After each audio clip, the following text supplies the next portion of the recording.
So based off the discussion three, there's really good topics and some ideas shared by the group. It's really cool. Some of you guys have worked at really good places and some have worked at really bad places. I think I've worked at more bad places than good. In my experience, some of the big companies where a lot of people were like, this place is soul crushing, that it actually was kind of like that because it was, in order to have order, it had to be that way, but they were actually pretty safe to work. Like I worked at Johnson, Unilever, Molson's, like for big companies. Yeah, and it was kind of, everybody kind of knew what to do, and then all of them had kind of outliers where it wasn't good. So that was kind of my background. But one job I did for a while was in between doing safety, I also ran the Kaizen program at a company. And that was where quick Kaizens, it's almost like a suggestion box. And it's like little changes over time add up to be a lot. And I don't, there's a book series, and I'll share the video that I'm thinking about in the news as well. But without rambling, I thought I would just show you this. This has nothing almost to do with the psychological course. It's more how I think is kind of way of a valve of people implementing changes and feeling like they're involved, and dealing with grievances before they become a problem, kind of, because some minor things like the type of pens the company buys, or even the type of toilet paper the company buys, if that's impacting like workers, you have to really question like how much are we saving, right? And that's kind of like what I did at the company was like kind of selected programs to go forward, and the big risk of that was you weren't undoing or affecting people's work. So like from the psychological standpoint is like, how am I impacting the worker on the floor? So like if I was going to change someone's workflow, I would talk to them about it, because obviously they would have a lot more say and knowledge in how the equipment ran than some safety guy, right? Some former teacher. So I'll just talk about quick Kaizens really quickly. This is something I really didn't know about before I worked at this company. And it's kind of like the Toyota way, right? So it's, people talk about lean in a lot of negative ways, but it's like not having waste, really, it comes down to. And so like there's a famous story of um, a guy in Japan was like sitting on a chair waiting for something to happen. And the new manager was like, well, how often do you sit there? And he's like, I sit here for like 2 hours a day waiting for stuff to come down the line. I think, well, why don't you do something else? He's like, well, my area is clean. Like, what else am I supposed to do? I'm supposed to be at my workstation. And they're like, well, how long has it been like this? And he's like, since I worked here. And well, how long is that? And the guy was kind of old. He's like, I've worked here like 20 years and nothing's improved, right? And every manager, I've told them that this thing doesn't really work properly, and they say they'll fix it and they never do, right? So I stopped bringing it forward. So I'm not going to, there's whole courses, like I highly recommend, if you're working in safety and you're working in manufacturing, at least get your yellow belt for lean. If you not, try and get your green or black belt. Black belt and safety kind of goes really well together, right? So this is an article, I can share it, but like really quickly is like, is there a management commitment to lean? Is there a management commitment to safety? So like it's always getting better, right? So even at like some of you talking about the worst places you've worked, how do you make it better over time? So like, of course, the first day you're there, it's going to be the worst day probably, right? And then barring something terrible happening. So if you're always just making it a little bit better, it's just constantly going to be better. So like one of the things, management commitment, employee empowerment. So think about the psychological impact, like employees actually want to go to work, gamble walks. So this is the same as doing a safety walk, but you're walking around looking for how to make it better.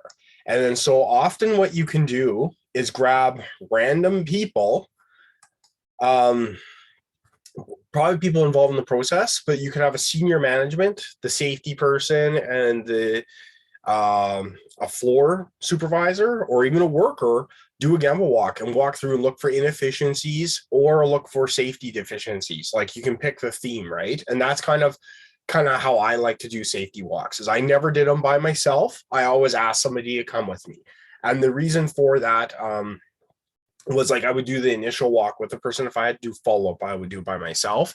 But I often like other people coming with me because you have a different perspective, or if you're like, that's weird, then you can just address it at that exact time with the supervisor. So those are some ideas like for that.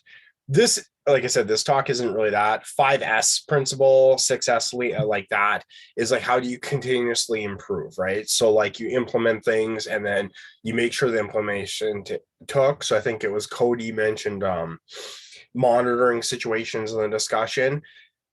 So you assume things worked, but they didn't. So you go back through. So like that's kind of a thing that like Kaizens can take care of.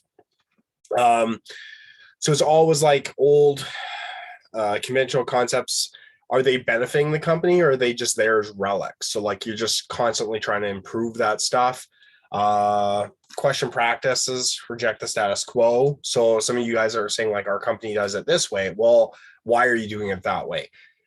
If you have a good culture, but you don't have documents, well, the documents are easy to get. You can get that from a safety organization.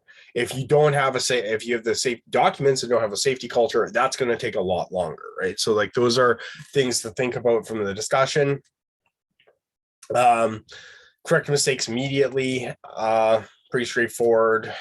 Don't seek perfection. So often, same with like assignments, I find a lot of students him and haw completing assignments. Start. You can always revise, but the hardest thing is starting, right? And then ask why 5 times to identify root causes. So again, talking about root causes. So why is there inefficiency? Why is there a safety issue, right? So you're like asking like, why is that? Why is that? Why is that? Why is that? And then finally you actually get to the answer of like, well, that guy goes out for smoke breaks at that time or whatever. So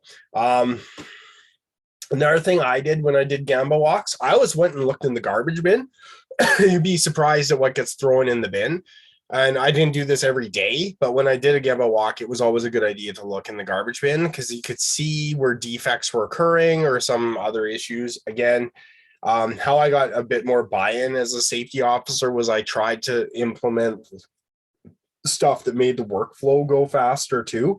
So if I was like, I need 15 minutes of a worker's time, I tried to also figure out 15 minutes of ways to save them time. So they couldn't ever say you're costing us time with your safety stuff. I would be like, well, remember like when I got your filters changed out in 25 minutes instead of 8 hours? Yeah, like you owe me a day now, right? So, and they know they owed me a day. So it's kind of that's how I kind of implemented stuff. And I, like I said in someone's post, I mostly worked at companies that didn't have a very established safety policy. So this is kind of what I did. Like I was already working with Kaizens and then I got into safety.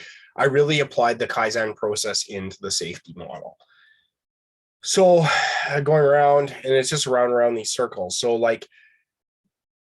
So just because you solve a problem doesn't mean it doesn't create new problems. And that is something we as safety people, that's kind of like our curse a little bit, is sometimes when you try and improve things, it actually makes it worse. So that's why you have to have good input from employees and looking for that. Kind of a rambling talk. I thought I would just hit it up because I didn't want to write out a big essay. Yeah, if that's of value. I'll share a video too I was thinking of about this. And if you're wondering why a lot of this stuff came from Japan, the Kaizen stuff, you have to go back to like after World War II. I mean, Japan had been severely bombed in World War II. A lot of their cities were leveled. So they didn't have like the natural resources like Canada or America or Russia would have, right? Like they just don't have those resources. Like they're a net oil importing nation and always have been. One of the root causes of World War II, right? So you go back, their companies had to do with very, very few inputs. And then that's what they're looking for, is just how do you get those continuous improvement? How do you make your company as profitable as possible? Kind of a rambling talk, but I thought I would do it.